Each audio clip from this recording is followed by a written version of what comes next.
Good day to all of you. I'm Mr. Subhash from Bangalore, India. Amid the corona crisis around the world, everyone is going into the mode of video education or e-education or online education. In this context, I thought why not have a video on finance and financial management, a subject which is very dear to my heart of late. Though I have handled various kinds of business management subjects, of course, some exposure to the activity of finance.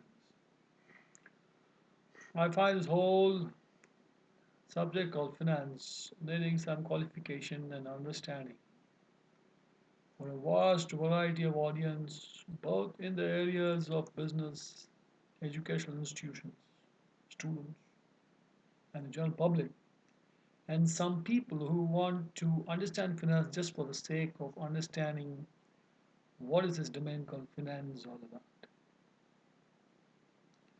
Well, now, where do we start when we talk about finance? Or what are the basic core concepts around which this domain called finance works? That's something that's worth pondering, questioning, and finding an answer in its most simplistic form. Sometimes the whole subject of finance is sometimes cluttered in a lot of mathematics and numericals. But the essential parts of finance are very nice to understand, and everyone must have a hold on it. But it's by and large a very age-old subject, and the rudiments of which are not very complex. Now let's see the history of financing. Always, not financing per se. Financing is a different area. Finance per se, accounting of some form always happened since time immemorial. Some very nascent or some student who's just starting in the area of finance must understand that long before we had currencies, any kind of economic transaction was through barter. That we never used currency per se, we used goods. Sometimes such kind of an exchange is called as trade. It can even be seen today in international trade. But as we then gold became the mode of exchange, which is even today in gold in many kinds of international transactions between countries. But by and large, when we got currency into the market, the government of individual countries and domains started printing currencies, which made a legitimate mode of exchange. We have an accounting platform or an accounting domain which is cash based. Today we have got an area where we use cards and we transfer money through electronic means. But still, cash transactions are going to be one of the key aspects of individuals, corporations, companies, statutory bodies, and the world at large in any form of commerce that we might see in the world around us. Now, so the most fundamental aspect of any kind of a financial system is the activity of accounting. Accounting means we need to record accounting. We have to have laws regarding accounting. We have to understand what is wrong accounting. We have to define certain principles and ideas of account. I find many people are very interested in accounting. I used to be very much interested in accounting. I went into study engineering, and according to me, the basic idea degrees of engineering is very good in the overall understanding and grasp of the field called accounts. I've seen many software companies which develop financial software are run by engineering people. They're not run by accountants per se. Because over a period of time, there is some word called financial engineering. We try to understand financial transactions from a very strategic viewpoint. Now, when I talk accounting, I need to keep records of all kinds of accounting. And as we know, records keep magnifying with time because every day there are various forms of transactions in the world around, even at an individual level, a company level, on any kind of level. And these transactions have to be recorded, which means we need books. That's why we got various kinds of accounting books. You have a look at various kinds of accounting books. Small books leading to bigger books leading to much bigger books, and much bigger books getting stored at places as legacy data or historical data, which might have to be searched from time to time to understand the line through which the accounting activity has progressed. Now, thanks to the modern day world, we've got computerization. Accounting as an activity becomes less cumbersome because computer systems store, process, calculate, and search various kinds of accounting activities in line to certain rules or certain systems, user-defined systems, or the way we have defined and created such a system. The problem of today's world is compatibility between various kinds of systems. We are trying to normalize and standardize them, which is a subject matter of international. Now, there are two words that come here which are very confusing sometimes, even it's confusing to me. But the general student of accounting must try to understand these two words. Much of these two words are credit and debit. They largely come, there are many domains of accounting, but they come from, largely there's an equation of accounting is very important, which I should have told you before. But I'm coming to that slightly later. What is this word called debit and credit? Please refer to various textbooks. Various textbooks refer to this in different ways. I hope the whole world accounting fraternity understands it in the right way. But however, when you go to some domain of work, you should see exactly how these two words are being used and applied. But let me come very quickly to two normal statements that we make and try to understand what is credit and debit vis-a-vis these two words. When I use the word debit, it means increase in assets. When I use the word credit, it means depletion of assets. That is one of the fundamental definitions of these two words. Debit refers to an increase in assets. Credit refers to an depletion. Very often we hear the word or the sentence, salary has been credited into my account. I used to sometimes think, is this right way of putting things? But that's the way people talk. Let us understand what is a transaction. A person works in an organization for a specific amount of time. An organization pays him wages.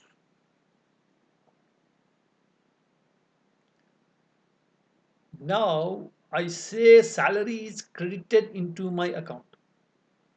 My account value is increasing while the value of the account value of the organization which is paying me that salary is decreasing.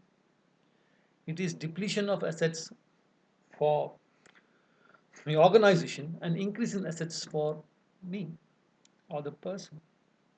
But I use the word credit. That means when I use the word credit, when I use these words credit and debit, I use it with reference to increase in assets or depletion of assets of the second party. which means when I say salary is being into my account, when salary is being credited into my account, there is depletion of assets of the second party, not me, but the party opposite to me, who is initiating the transaction. So that statement is often taken for granted. Salary is credited back. Oh, please see how this word credit is used in defined various textbooks. It needs some kind of maybe understanding, but accounting fraternity per se understand these words too well. But we are trying to understand from a common sense viewpoint, from basically parlance that we use in day-to-day life. You must have done a debit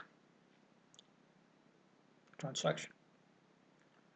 You go to a shop, a retail outlet, and buy something, and you pay using your debit card. When you pay using your debit card, you get an SMS on your mobile saying that 500 rupees has been debited from your account. Now, I told you somewhere debit is increase of assets. Now, again, the second party. Assets of the second party are increasing, but my assets are decreasing because I'm losing 500 rupees from my account. So the word debit again goes to the second party, another form of the earlier version of things that I told you. And the assets of the second party is increasing, so I use the word debit. So the word credit and debit are largely used from the second party, whose assets are increasing or whose assets are decreasing as a result of a transaction. I used to work in a finance company long back where we used to have discussions when we were making financial software about these words called asset of credit and debit. Now, while assuming that you have some kind of understanding, please refer to basic textbooks too to understand these things in much more detail. Or I'm just trying to give you an introduction to these things. And but they are from a common sense viewpoint and from the general parlance of life. Having said that, that's one thing. Now you understand what's accounting. You should maintain your accounts book based on this credit side and debit side. Depending upon principles around which your organization works, there will be no confusion about that. And that has to be standardized around the world because if you make a wrong kind of entry, getting the corrected much later would be difficult. So whenever you work for an organization, please understand exactly in what sense these terms are being used because it can lead to some kind of confusion. Stick to it. Though the principles of around which these words have been created is around what we talk of increasing and depletion of assets. Now, where does this accounting start from as a discipline or as a science is something that's very, very interesting. It's age old. It is generations old. It predates the modern day banking industry. Banking industry may be some 100 years old, but accounting as a fraternity or as an industry or as an term or as an activity is age old. Long back, where does it start of accounting? It starts from trade, international trade, some 500, 600 years ago, or even much, much more than that, much, much more than that. When people or ships used to go around the world trying to buy and sell certain things, the earliest form of commerce. What did they do? Much of the world that we live in has been derived from those activities which are time immemorial. Long back, suppose I have some goods. I'm a trader. And what I trade in is badly needed in some other part of the world. There are no aeroplanes or fast moving ships which can move from one part of the world to the other as we see today. That means I take the slow, arduous and difficult process of going from one part of the world to another to sell certain things. India had spices. Now assuming a ship from Europe has to come to India for spices. That's a very nice situation. I might involve myself in some form of barter trade, but at the end of the day, I need my ship going. How do I keep my ship going? I do two things. That's even modern business does that. I borrow money. That's why I say assets equals liabilities plus owner's equity. As one of the most fundamental equations around the world around which accounting starts. We might like to redraft the entire world of accounting from around some other format, but there is no way that we can take a trajectory because much of modern day commerce and industry, as we see it, comes from that equation. Any man who is into business understands these words: assets equal liabilities plus owners equal. Suppose I'm a trader. I'm sailing from Singapore, not Singapore, from Europe to India to buy spices. I need a ship. I need a ship. I borrow money to hire a ship, and I put some of my own money, owner's equity. And when I use the word called working capital today, which I might borrow or be a part of owner's equity. Most probably, working capitals comes from through borrowings, short-term borrowings. What is the working capital? Meaning of the word working capital. I need capital to do work. That means I need to pay salaries to people who are on my ship. I need to move. I need fuel for my ship. Long back, the fuel was just manpower, energy of human energy and the wind energy. But nonetheless, when I set from Europe, I am starting with a liability and my personal equity. A liability has some kind of bank interest over a period of time. I try to pay back along with interest. I am coming for assets, that is pepper, from the Indian subcontinent. Now, obviously,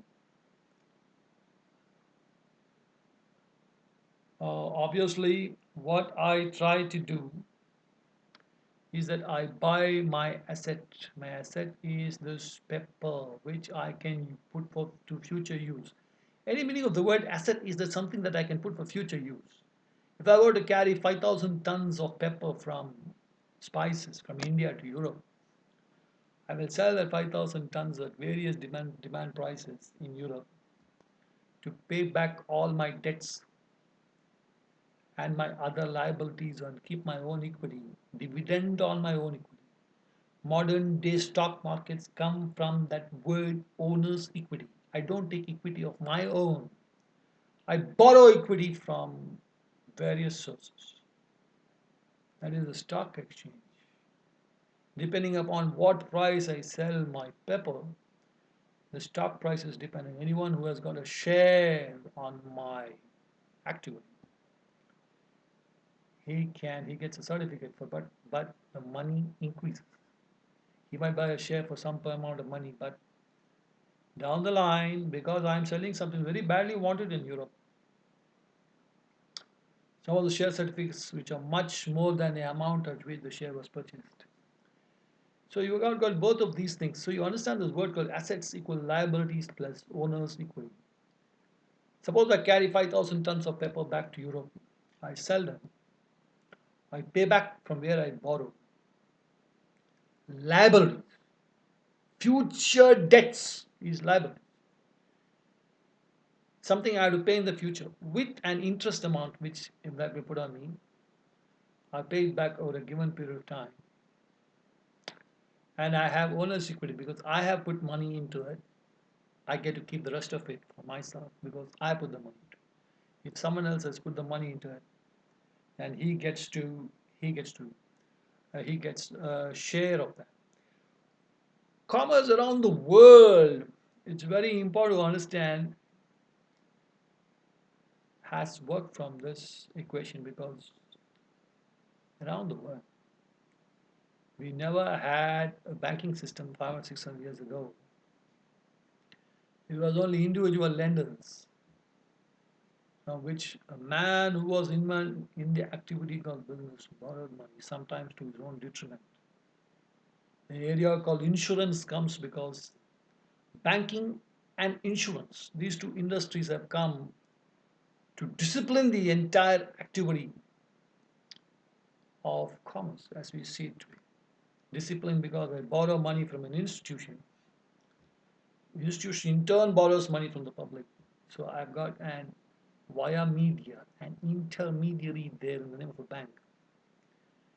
Now I have a risk. I am taking a risk. My ship that comes from on the seas, anything can happen to it. I've got what's called marine insurance or any form of insurance for that matter.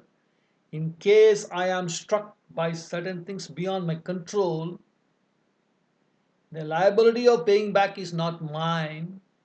The liability of paying back is that of the insurance organization with whom I have a contract, saying that it's beyond my control. 500 years back, I am liable to pay everything. So no one brought pepper from, you don't take a risk. The public suffered because there was no spices. So I covered it through an insurance organization by definition of common risk among all the people on sea. And I made a setup where I could pay in case certain damages happen which are beyond the control of the organizer of the commercial activity.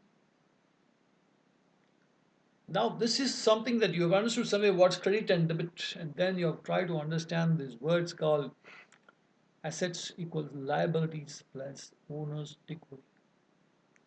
The owner's equity slowly propelled into the modern day stock market, and what I call liability slowly propelled into what is called as modern banking industry. So if I were to embark upon some kind of commercial activity as we see today, I would go to a bank for funding of part of my activity. I could go to the stock market following the rules and norms of the stock market to borrow money for my activity. And these two domains work in slightly different forms. Maybe I would be interested in more of stock market contribution than liability banking. And these two institutions sometimes compete with each other into the activity of large scale funding and financing. And they are highly interlinked internationally today with increasing day by day economic forces and dynamics of independent kinds of various aspects of the world, various corners of the world, or various institutions of the world are getting so much intertwined and connected. So much so that every part of the world, to one extent, is very safe because banking sector of some other country could bail me or support me in the event of certain crisis, and I could support them in some form of event of their crisis, keeping some of my dynamics safe. Now, this is certain areas of finance that, but these two for to these two things, these two aspects which I was just telling you is the most fundamental things around which accounting starts. If you were to be a formal student of accounting, you could do many kinds of problems. We generally talks of credit and debit and then find out how they balance to it. It's a beautiful word. Before we come to the word balance sheet, some people don't understand what balance sheet. Balance sheet, profit and loss accounts, cash flow statement. Not to be confused. Capital budgeting and the beautiful word which you come in various aspects of finance. But let us go to the next aspect of the financing realm or domain. There was something called as financial ratios. Now that's a wonderful word to understand because day in and day out we all work with ratios, unknowingly or unknowingly. We work with various forms of financial, though we don't understand them. We are afloat as individuals or as a country because our financial ratios are secure. But Please see how the textbooks say what the definition of financial ratios are all about. But there are three words, that come into the overall domain of accounting: the quick ratio, the current ratio, and the assets to liabilities ratio. Strictly speaking, all these three things are different forms of balance sheets if you want to really look at it. What is a balance sheet? It's very simple. You try to balance your asset and liabilities at any given point of time. When you set out of your house, you see how much money you have. You have 1,000 rupees in your pocket. And you know what are the liabilities on the way. Liabilities means what are kind of expenses that you're going to occur. At the most, you're going to use an auto up and down. That is 300 rupees. Then you have 700 rupees. And whatever act, you're going to walk around, you're going to feel hungry, you're going to have some food. But it balances. Balance sheet means you try to balance your liabilities against your assets. If I just had 200 rupees in my pocket, I would never venture out into town because my liabilities don't balance my assets. Now, having said that, what are these ratios all about? Is there any sense in these ratios? See, much of these ratios, an organization cannot be run just by ratios, but today the whole world is becoming slightly systemic. Systemic might mean many things, but systemic means, if you want to look at it in some way, a system, a system that has been created to assimilate all these financial, what we call reference points. There's some other word for that, but just take it as reference points. And put them into some kind of a form where I can study these ratios on a day-to-day basis. It is like your fuel in your car. When I look at the fuel meter, I can understand where my fuel stands. It's a system that shows where is my fuel. System means I have got a kind of transducer that goes deep into the petrol engine and connects to a meter.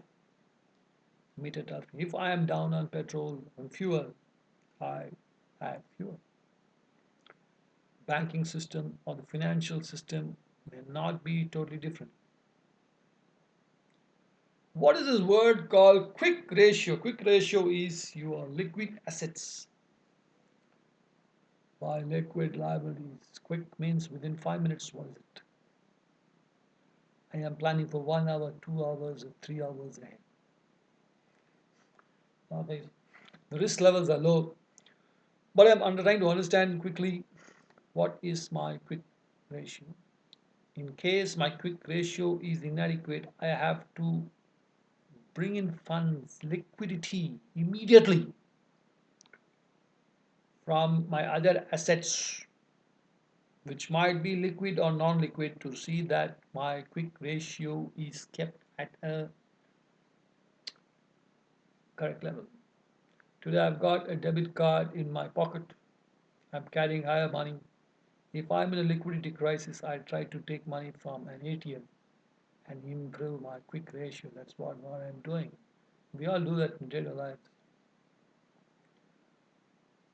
Please again see what classical textbooks, but please understand this. Just trying to understand the whole thing from a layman's viewpoint. In an accounting session, you might be asked to find out the quick ratio given a financial situation. Sometimes there could be ambiguity across various definitions, but it shows you quickly. If you understand finance, you must be able to come to a reasonably acceptable conclusion or solution saying where you stand, where the quick ratio stands. Then what is the current ratio? Current ratio could sometimes be trapped as current liabilities with current assets. I don't know, it's a slightly long drawn and some kind of a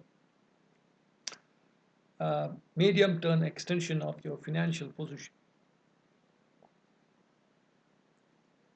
All my liabilities on one side and my assets, fantastic assets, assets which are liquid in nature and sometimes assets which could be immediately exchanged,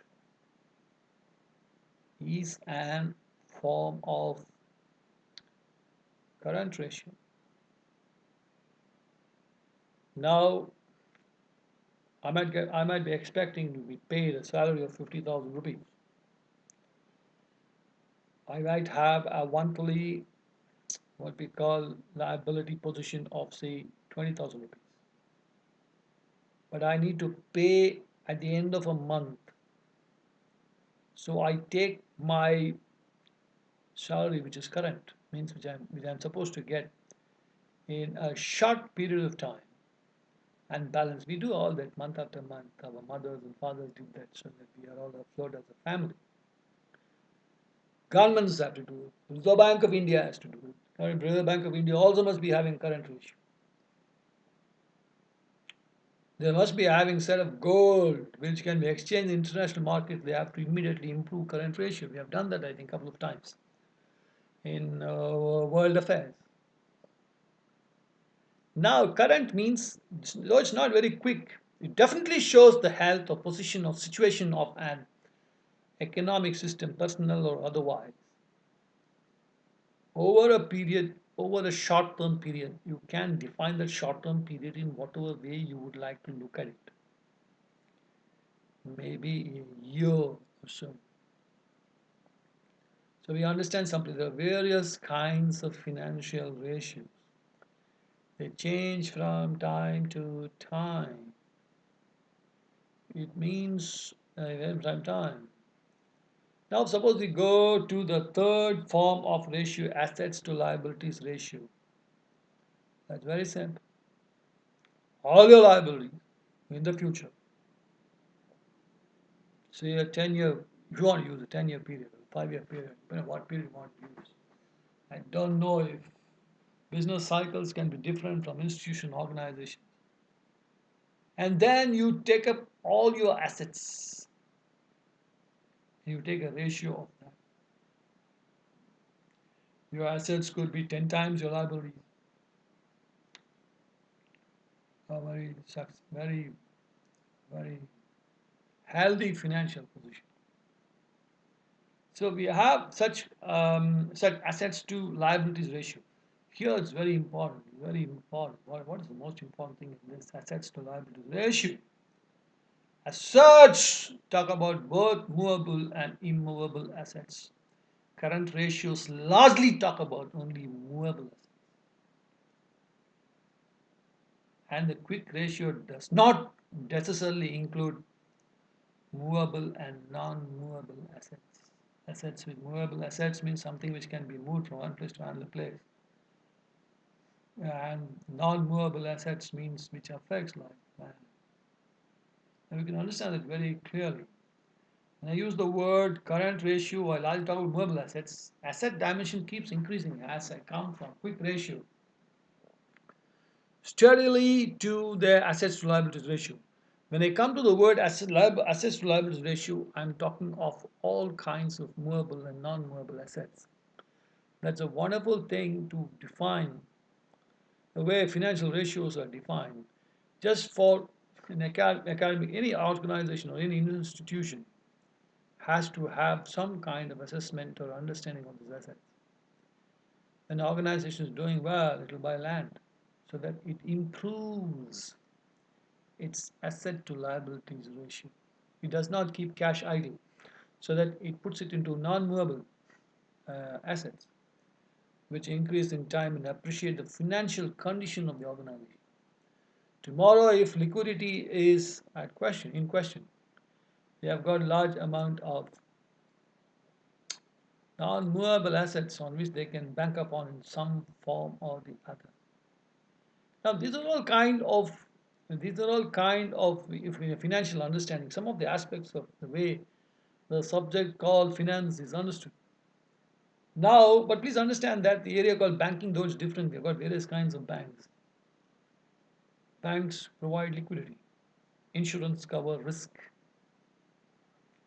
These two things run parallel to any financial system around the world. Add to that the stock markets, from which you can borrow money. The stock market is a place where an investor is looking for high dividends. He's looking for dividends and high returns on his capital that he's employing. People who can speculate and work on the stock markets, who are called stock brokers, or even people who are stock investors, you are looking for some good business model or some kind of activity that's working very well, into which they can buy shares. The word called shares. Well, those are two different things. They're another aspect of the financial dynamics of the world. But now let us come to certain statements that define an organization, like the word called balance sheet. It's a wonderful word and it's often sometimes misunderstood. I have been reading balance sheets for quite some time, both academically and otherwise, though they do not per se reflect the total realities of a domain to a novice. Maybe it has various kinds of complicated terms. I won't say complicated terms, complicated issues in the way, but a balance sheet written anytime. Why is it called balance? I'm trying to balance my liabilities as against my assets. So when I see a balance sheet of a company, I will have its various assets on one side, liquid and non-liquid. I've got the various liabilities over a given period. Maybe in a company context, you make these kinds of statements over a yearly period where you try to balance. If your liabilities can never be balanced against your assets, or they are much more than your assets, it is a sign or a kind of an indication of some organizational trouble. This can happen due to various reasons. It can also happen to the economies of countries. If a government finds that it simply does not have assets to provide for its population, then there is a need for other kinds of, it just be understood very closely and steps taken to neutralize this situation. Many countries might be facing that problem. That is why we need to get an economy working and functioning. Functioning economies where people are put to some or the other kind of work. If people are put to work, they need to be educated so that they can do more better forms of logical work. Logical work would mean many things. It would mean starting organizations, finding some need, or the normal activity of working for an institution and contributing to the value of that institution so that the overall economy of the country improves. Now, this is the three kinds of ratios and okay, ratios on balance sheet. But you can also write the balance sheet right today. If you see how much money you have in your pocket, your 500 rupees for the next 24 hours, you can write a balance sheet where all you need to spend. You may not spend, but where you have to spend is, if at all you spend, your economy is very well balanced, or it is balanced. Not very well balanced. There's no word very well balanced. It is balanced on one side. Your liabilities and your assets are, your liabilities are not much more than your assets, or your assets to cover your liabilities. Now, these are some of the aspects of. But please understand this is balance sheet. Kindly go to um, some organizations, see what the balance sheet. If you can read the balance sheets of 10 organizations, and you will be ready to make a balance sheet for someone. All that you need to see what are the various kind of assets and various kind of liabilities you have. Now, when I have assets, I've got liquid assets. An organization might have a sizable amount of money in the bank, and their liabilities are much lesser than that. So then, how do you balance? You have to think of various kinds of other possible liabilities around which you can balance your balance sheet. Balance sheet is a question of balancing.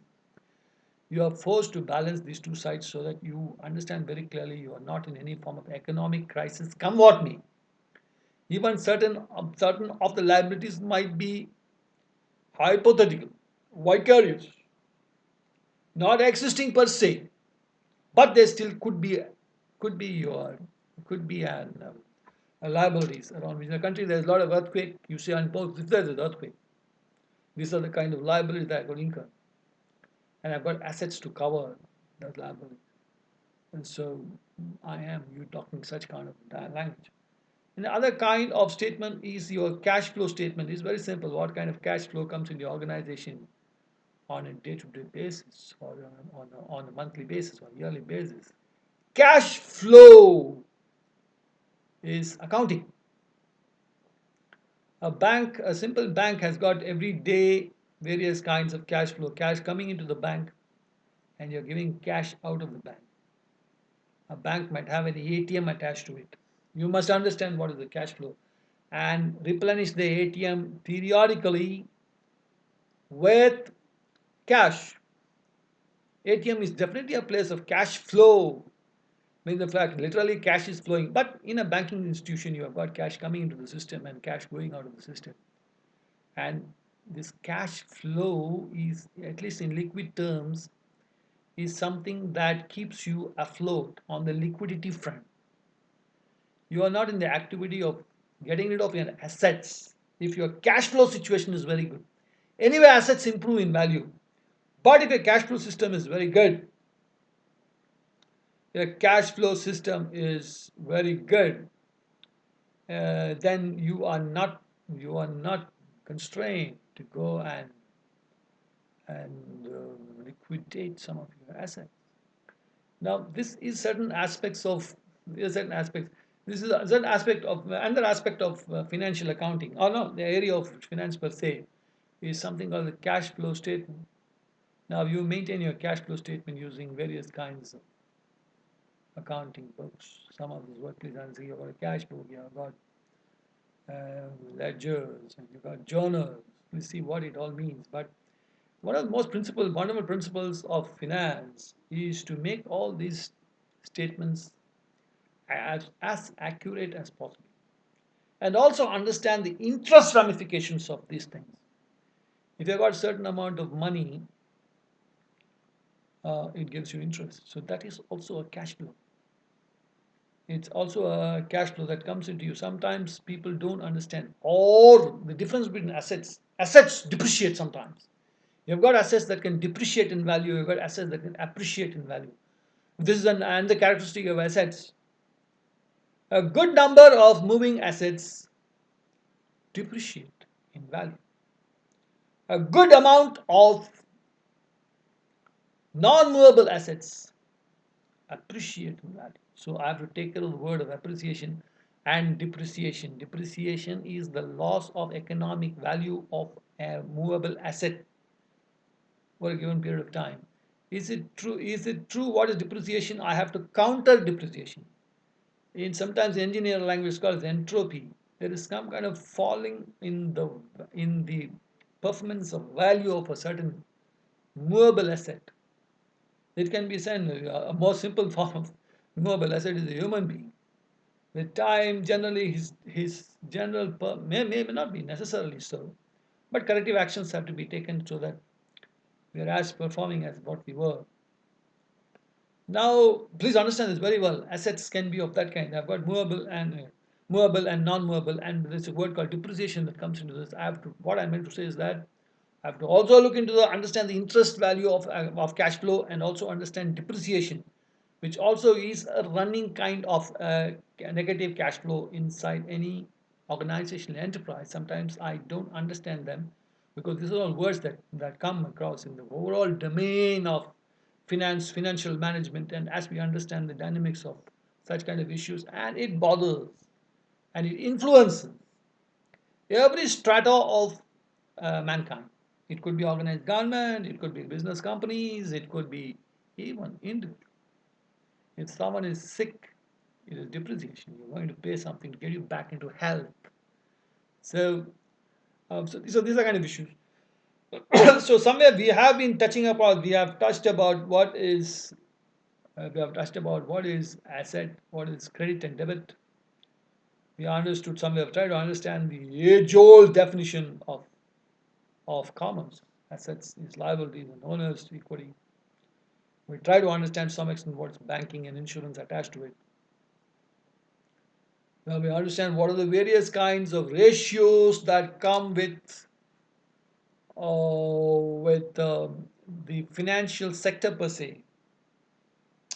And then we have had a look at the words like balance sheet and cash flow statement. And the statement is the profit loss account. Profit loss account statements is one of the very most important aspect of a business institution.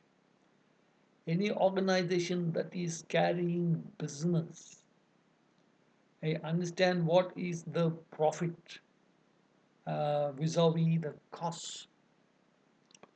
Then should I need a change in pricing so that I improve the value of economics into which I am into? Now, profit loss is that I am selling certain things at a given price. Fantastic. I understand all the costs involved in this activity. Area of costing. I've got static costing and I've got dynamic costing. Dynamic costing is comes under working capital. I have got static costing. But I have to understand all the costs given for a given transaction to understand what is profit loss statement. Now I have to understand this. There can be understood in various ways. What is the work of static costing? I might have a car stationed outside my house.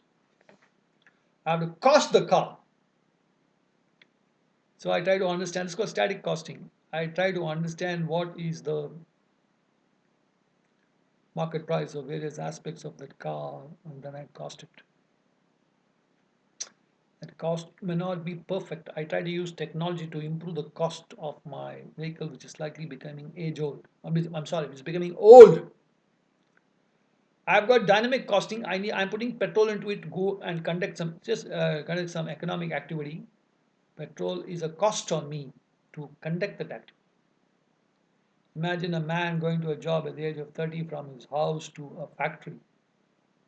He gets a salary of 30,000 rupees. He has a static asset, a car. He buys it from the marketplace from a banker, promising him that I will give you monthly installments. So if you want to use the word static cost, well and good. I am paying per month 8,000 rupees as cost of my car. Because I have to go. In case I can't afford a car, then I'm going to a two-wheeler. But I believe I can afford a car. 8,000. And I spend 5,000 on petrol. So I've got straight away cost of 8,000, 5,000, which is 13,000 rupees. Add to that food that I spend. You can add any amount. So I'm getting my everything put together. I'm spending 20,000 rupees. I'm getting 10,000 rupee profit out of my transaction working in an organization. Some people may not work in that organization if they have got other kinds of encumbrances or liabilities. So you must try to see this kind of an issue per say, oh, these are the kind of. So anything happens when any organization around the world, whatever it might be, which is involved in some kind of commerce or business, has got costs to create profits. Is it a balance sheet? It's definitely not a balance sheet. It cannot be a balance sheet. It becomes a balance sheet only when costs plus um, if I've got overall expenses. Now, how do you put that very clearly? Overall cash flow. No, wrong word, wrong word. Not overall cash flow, overall expenses. No, no, no. Again, understand it very clearly. Income from operations. What is it totally? Liquid. I've got this much of cash. What are the various costs costing? minus that I get profit. So I have to constantly, or sometimes on a profit loss statement, is definitely made. Um, it's called profit loss account. Is definitely made on a yearly basis. I'm trying to understand the overall income from all operations, subtract the various kinds of costs, and then see what kind of profits I get. Generally, with time, your profit loss statement should improve. It would be not be very healthy, like when you're in the earlier stages of the life cycle. A man who is working at 40, 45 might have a much better profit loss account on the work plan front because he generally gets to get paid much higher. Generally, here is certain other factors remaining what they should be. Now, these are some of the kind of financial, what we call statements that we make: the balance sheet, the cash flow statement, the profit loss statement. In large organizations, I've got the inventory statements. Here come, they come. Inventory is also classified as some form of asset. I've got words like work in progress. Well, please understand this is a common sense view, but though this is the whole activity is handled by professionals, any man who runs a business organization must have sometimes his own way of looking at these things so that he understands very clearly if there is some kind of crisis which is impending, which may not necessarily reflect in the classical accounting books or the account way accounting is seen. But however, that's a discipline. Accounting is a discipline where you from which you can interpret various kinds of inferences as and when needed. Today I've got computerized accounting, large computers linked across a very large landscape, taking into account all minute financial transactions that are happening around the place. That's why I said we have a system that is working today, which works largely on the finance on the computer platform, which the biggest asset on a computer platform is on a matter of seconds. Any organization gets to understand its financial situation without waiting for long searches. Many of the statements and these ratios are instantly displayed on some part of the screen, and which, when you look on a daily basis, you understand the general position along which the enterprise is working. And I need a system. I need a system. I cannot. People cannot act without the system. They have to work within the ambit of the system, so that they, some of these ratios reflect perfectly well or exactly within the system for which people have to look and understand. This is sometimes called a system-driven organization. Modern day, which is a highly economic platform, because I understand I have enough time to react to any kinds of crisis that might so be cropping up, which I can understand on the system per se. If I find a falling ratio of some kind, I can understand something is wrong. We could cut down certain kinds of expenses immediately so that there is no crisis of some kind in the future. So by and large, we have tried to understand this whole gamut of what is called of financing or the activity of finance as we see. I don't know per se if there is some other word that comes across to my mind which is very very crucial in the activity of financing. Yes, I have got words like capital budgeting. Budget is another important word in the entire fraternity of accounts. Budget is the amount I earmark for my operations. It is some kind of working capital for certain key aspects of my operations to work. Budgets have got two major aspects. Point number one, it technically should cover all the kinds of expenses, and it has got a time frame within which the budget must be expended. Now, this is a very important aspect of budgeting. What is capital budgeting? That is not rocket science. I am budgeting for certain capital expenses over the next time frame. Capital means large scale expenses. One most important thing about capital budgeting is some of these decisions are irreversible. An organization might decide to buy a big generator for reasons best known to them. If they buy a generator, they are going to some activity of capital budgeting. First of all, they need to budget it. Then they are buying something which may or may not have resale value. So I've got something called as capital budgeting, and one of the aspects of what we call of finance per se. There are many other words in finance. Please know that merchant banking, and I've got bill discounting. I've got certain, they do not directly come under the overall definition of the finance industry, though they are very much connected to the finance industry. Definitely, they are connected to the finance industry, but may not come in the classical understanding of finance as we see, as we understand, or what we are really curious about. If you want to really become finance, you should understand is highly linked to the economics of any organization. Finance is, that's why sometimes I have financial subjects called financial economics. I don't know what it means. If you say financial economics, it definitely means saving money so that my financial situation around the organization becomes much better. So I've got many kinds of terms coming from now and then, time again. But these are all some of the words around which which the entire activity called financing works. But please understand before I wind up that assets equals liabilities plus owners equity. It's the most age-old definition of commerce as we see. What is difference between commerce and business? Nice word. Commerce, I am trading in some form of goods. Trade is definitely immediate form of commerce. What is business? Business is a more complex word.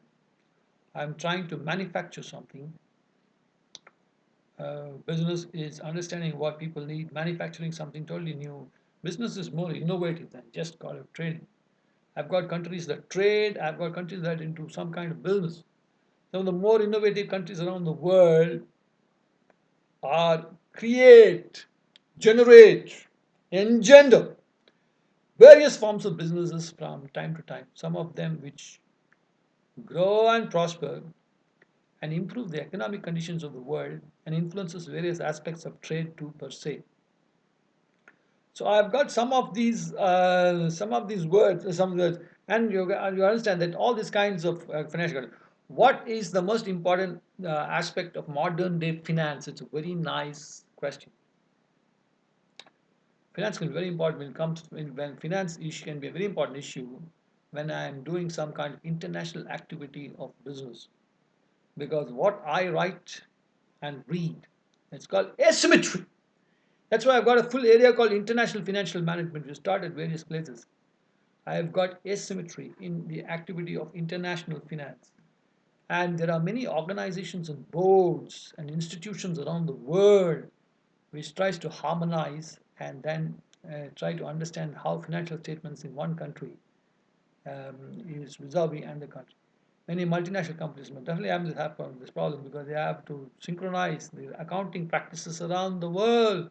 Otherwise, they will not reflect the truth. It will take a lot of research and time and effort and understanding to delve deep into understand because though the organization might be working very well, the financial equations might point to some of that, and vice versa. It can create serious crisis to the man who's running the organization because he understands things so well, though the things may not be well and not his fault, because accounting practices used in some part of the world is totally different. His understanding, his perception of the entire active is totally haywire. So this is the most important. Before I conclude on this, international financial management is one of the most important challenges of modern day financial fraternity. Whatever way of aspect of financing you try to look, try to comprehend, you try to understand, you try to decipher, you try to what do you call, you try to what we call scrutinize. So though there are various kinds of institutions around, there are many people have been victims of wrong and reading of financial reports. So so whenever, especially when you're buying and selling companies and organizations, you look at certain things. Sometimes the asset liability shown in some part of the world might be something interpreted by some other way, by some other kind of setup of people, leading to wrong kinds of discussions, decisions, somebody being penalized for certain things that are not his fault. So this is the area of, but it's but definitely a kind of area of concern